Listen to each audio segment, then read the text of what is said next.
You're 6 years old at the dinner table, legs not even touching the floor. You start a story about something that happened at school, and halfway through your second sentence, a fork hits a plate a little too sharply. Not now. Don't start. Stop making a scene. Your mouth keeps moving for a second, but the sound is gone. You learn something no one says out loud. Speaking doesn't just risk being wrong, it risks losing the tiny bit of safety you have. This isn't just about being a shy kid or having quiet parents. It's about what happens when your nervous system is taught, very early, that your voice is dangerous material. Why you still rehearse every sentence. Why you apologize for asking simple questions. Why your throat tightens when someone says, "So, what do you think?"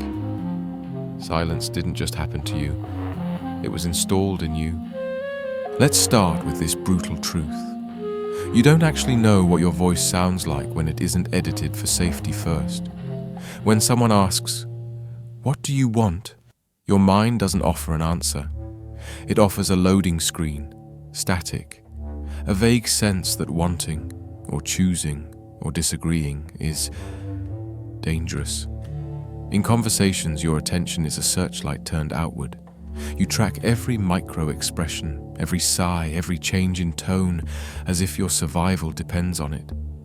Because once it did. You've become fluent in everyone else's weather. Storms, cold fronts, sudden heat waves of anger. You feel them coming before they do. But if someone asked what's happening in you, you'd have to guess. So you hold your questions. You water down your opinions. You say, "No worries, it's fine," even when it isn't. Maybe you send long messages and then delete them.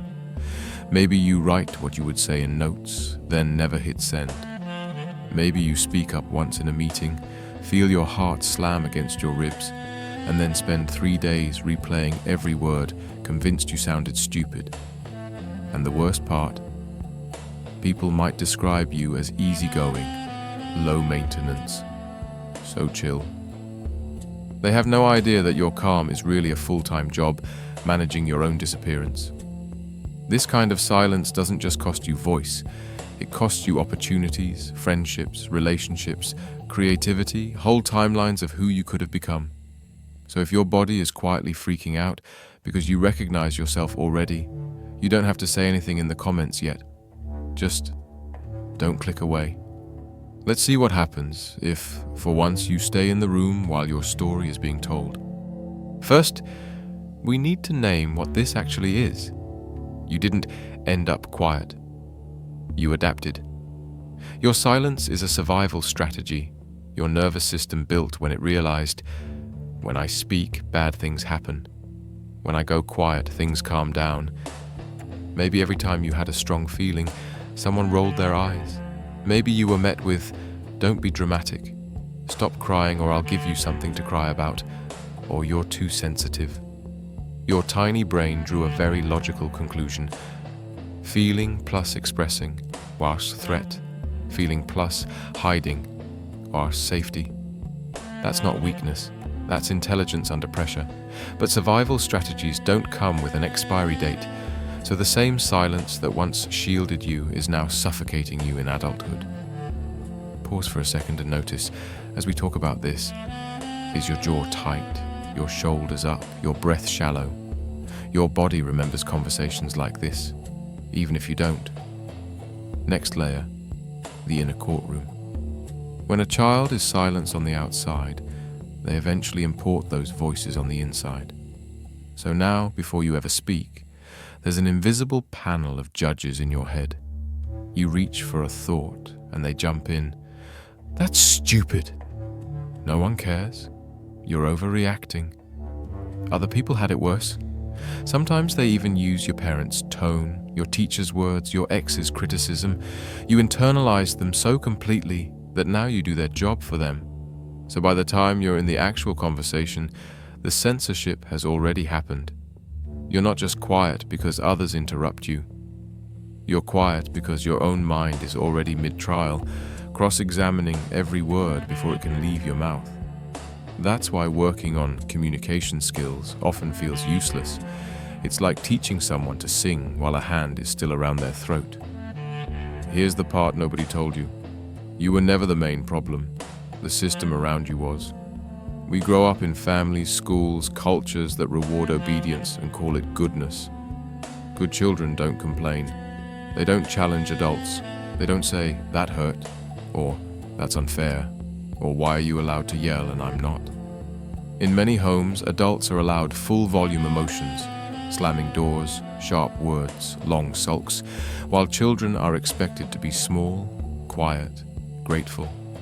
Silence becomes the currency you pay to keep your place in the room. Add to that gender expectations, cultural scripts, class, religion. Some bodies are told, explicitly or implicitly, you are safer when you are invisible. You are lovable when you are agreeable. You are acceptable when you don't make work for anyone. So of course your voice feels dangerous. You weren't born broken. You were raised in an environment where your authenticity was too expensive for the people in charge. Let's interrupt the theory for a moment and say this plainly. If you had to shrink to survive, that is not a personal failure. That is evidence that the environment around you asked you to pay too much for basic safety. Fourth piece. How this silence mutates in adulthood. It rarely looks like simply not talking. It shows up as people-pleasing, over-explaining, or becoming the perfect listener. You become the friend everyone confides in, but no one really knows. You hold space for others' breakdowns, but when you're struggling, you disappear. You might joke, "I'm low maintenance," but what you really mean is, "I don't know how to need without feeling like a burden." In relationships, you might choose louder, more chaotic people because they fill the silence for you. Or you avoid intimacy altogether because closeness means more chances for your needs to clash with someone else's comfort. At work, you have ideas but don't share them. Later, someone else says almost the same thing and gets praised, and you feel this nauseous cocktail of resentment and self-blame. You should have spoken. Why didn't you say anything? Over time, you start believing a quieter lie. Maybe I just don't have anything important to say. Maybe silence is who I am. Quick reality check. There are so many of you watching this, scattered across countries and timelines, who have turned hyper-attunement into a personality and forgotten you were supposed to have needs as well. You're not an odd glitch in the system. You are an entire hidden population. Finally, there's the grief. Because once you see all of this, you don't just think, "Wow, that explains a lot." You also think, "How much of my life did I lose to this?" The conversations you didn't have, the relationships you stayed in because you didn't know how to say, "This hurts me." The jobs you didn't apply for, the art you didn't make, the boundaries you didn't set. It's not just about finding your voice. It's about realizing you've lived years, maybe decades, as a supporting character in your own life because silence felt safer than rejection. And here's the twist. Your nervous system isn't stupid. It doesn't care about your ideal self. It cares about what kept you alive before. So if you're waiting to magically wake up one day fearless and eloquent and ready to speak, you might wait your whole life. You don't need a personality transplant. You need a new contract with your younger self. As you listen to stories like this, by the way, your brain is already simulating the scenes, mirroring the emotions, rehearsing new endings. That's how story lets you safely try on a different future before you live it. So what does changing this actually look like, without shaming the version of you that stayed quiet to survive? First, name the pattern, not the personality. Instead of, "I'm just shy," try, "I learned silence very young, and my body still thinks it's safer that way." This small shift matters. It moves the problem from identity, who I am, to wiring, what I learned. You can't unexist, but you can renegotiate what you've been taught. You might even give it a nickname: the mute button, the disappearing act, little ghost mode. When you notice yourself slipping into it, you can think, "Oh, there it is," instead of, "I'm failing again." Next, map your triggers with curiosity, not judgment. Where does your voice vanish the fastest? Around authority figures? In group settings? With emotionally intense people? Notice what happens in your body. The tightening throat, the racing heart, the foggy mind. These aren't proof that you're weak. They're proof that you're remembering. Then start experimenting with micro voice, not grand speeches. You don't have to confront your parents in a dramatic scene. You don't have to suddenly become the most talkative person in the room. Maybe it looks like adding one more sentence than you normally would, finishing your story even if someone tries to cut in, saying, "Actually, I do mind," when you usually say, "It's okay." Tiny rebellions against your own disappearance. 1% more visible than yesterday. Third, bring in a different kind of audience.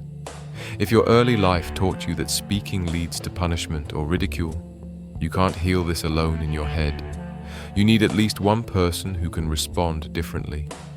That might be a therapist, a trusted friend, a partner who wants to know how you really feel. You can even say, "I'm practicing using my voice more. Can I share something?" And just have you listen, not fix it.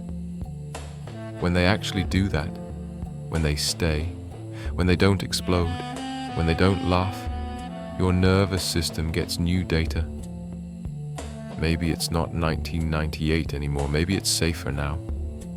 Fourth, reparent the silenced kid on purpose.